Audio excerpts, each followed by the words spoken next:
Aquí podemos ver la emisión de dióxido de carbono en varios países. Pero todo esto, ¿qué es calidad de aire? Es la concentración de diferentes contaminantes atmosféricos en un lugar y tiempo determinado. Los factores principales se encuentran óxido de azufre, óxido de nitrógeno, ozono troposférico, compuestos orgánicos volátiles, partículas en suspensión. Y aquí podemos observar cómo va hasta 2018. Y después, así se ve China en enero antes de la pandemia. Así se ve China en marzo durante la pandemia. Así se ve actualmente el índice de calidad del aire mundialmente. Verde siendo bueno, amarillo siendo moderado, rojo siendo peligroso.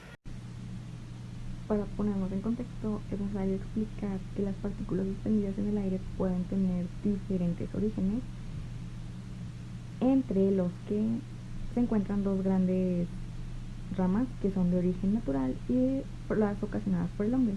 Como ya se comentó, dentro de la contaminación del aire existen varios factores. Uno de ellos son los factores de fuente antropogénica. Todas estas son las fuentes antropogénicas que representan el 79%, las cuales provienen de fuentes no naturales.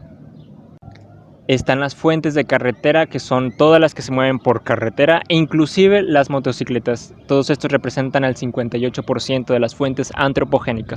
Están las fuentes de área, representan el 13% de las fuentes antropogénicas y son todas aquellas que provienen de combustión agrícola, doméstica, aplicación de fertilizantes y plaguicidas.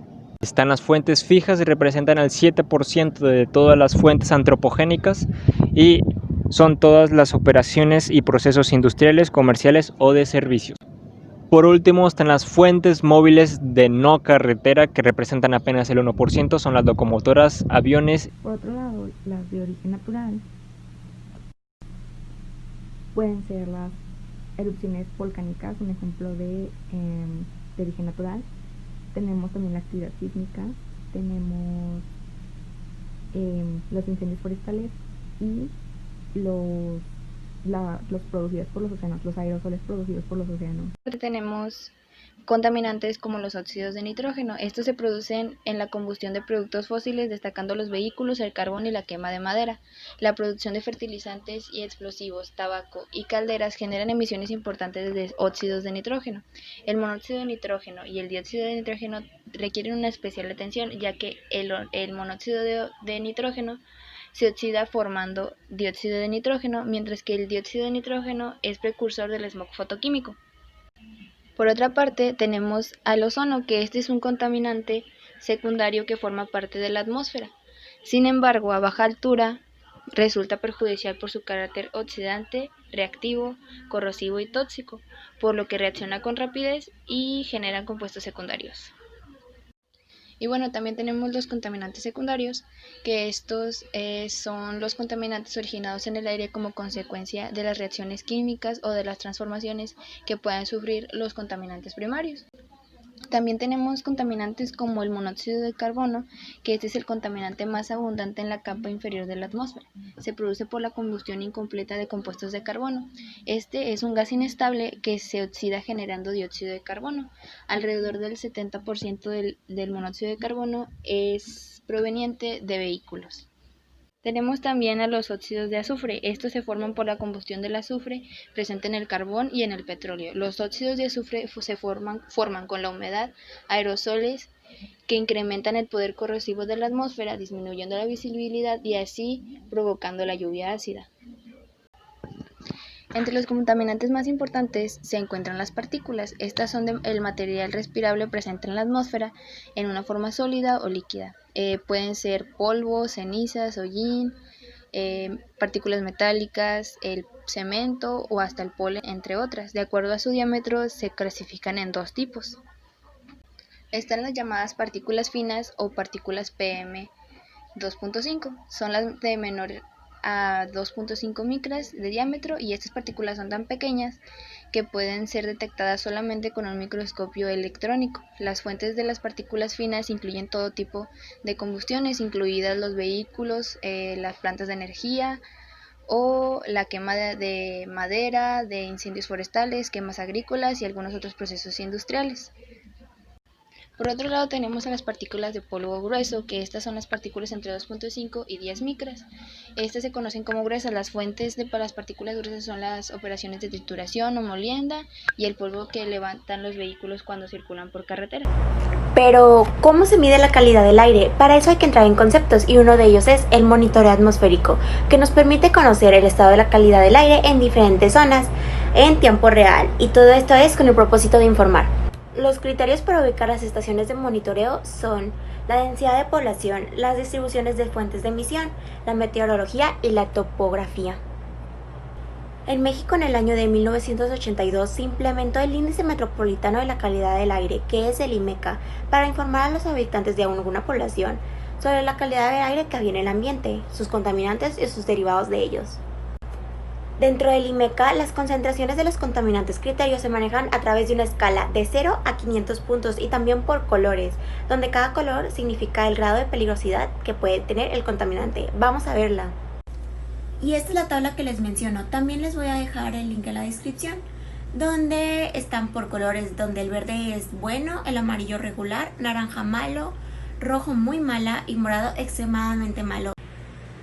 Este es un mostrador meteorológico para partículas PM10 que cuenta con analizadores y un sensor meteorológico. Para más información, en el link de la descripción. Para medir la concentración de los contaminantes en la calidad del aire se utilizan las unidades de partes por millón y partes por billón. La norma 172 de la Semarnat del 2019 nos indica los lineamientos para la obtención y comunicación del índice de la calidad del aire y riesgos a la salud. Y para no meternos de lleno a la norma, vamos a dejarles el link en la descripción. Ahora vamos a hablar sobre diferentes noticias sobre la calidad del aire antes y después de la pandemia a nivel mundial. Vamos a empezar diciendo que 9 de cada 10 personas en el mundo respiran un aire contaminado.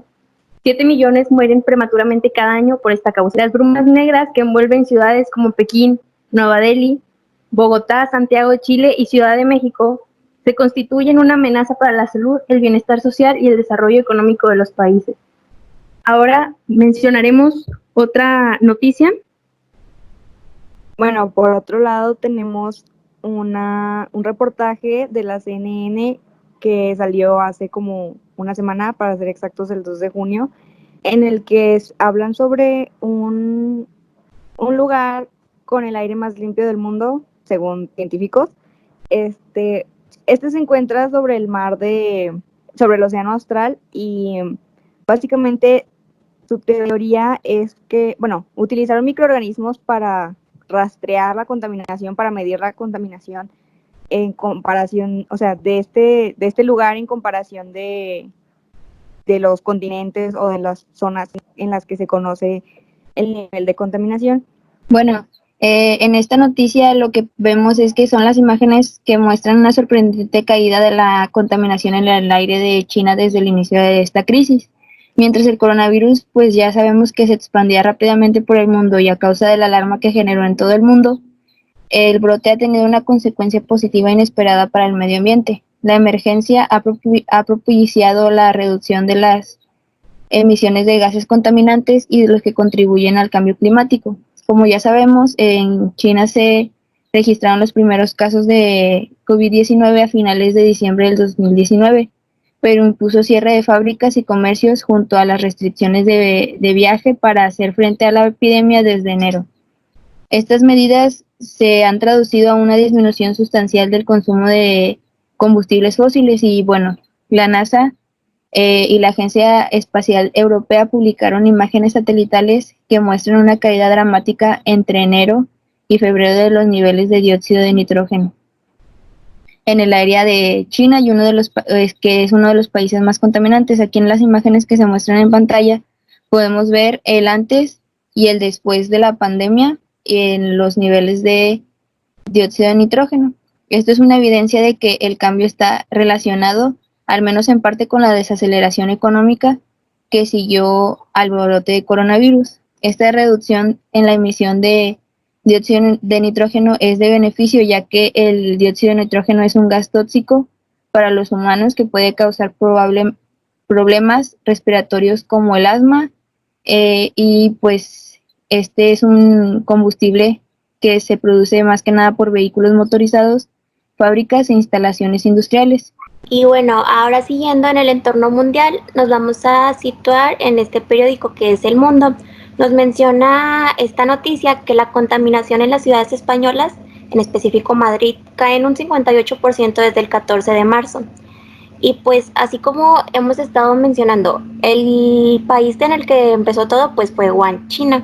Pero después uno de los países más afectados fueron las ciudades de Europa, y pues esta fue una de ellas.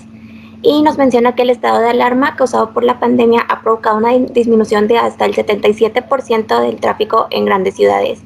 Y pues también las lluvias han contribuido a reducir la polución del aire. Y pues en esta imagen se puede apreciar el cielo de Madrid el día 22 de abril. Y bueno, además como las medidas del confinamiento y las lluvias pues que han ocurrido en Madrid o en Europa en general, otros de los factores que presentan una disminución significativa desde que se proclamó la pandemia es la reducción de la demanda eléctrica, que fue un 20%, o los carburantes de la aviación, un 93%. Bueno, y por otra parte, en México, precisamente en Monterrey, hubo una denuncia, lo que nos cuenta Milenio Diario, una denuncia del senador Samuel García sobre la contaminación que emite la refinería de Cadereyta. Esto lo dice fuera de especulaciones. Como sabemos, Samuel García es la oposición a la actual presidencia, que quiere impulsar la producción de hidrocarburos. Pues él dice que tiene muchas cosas en contra, por ejemplo esta misma, que en Monterrey pues no hubo ningún cambio en la contaminación, lo cual este mismo senador lo atribuye a esta misma causa.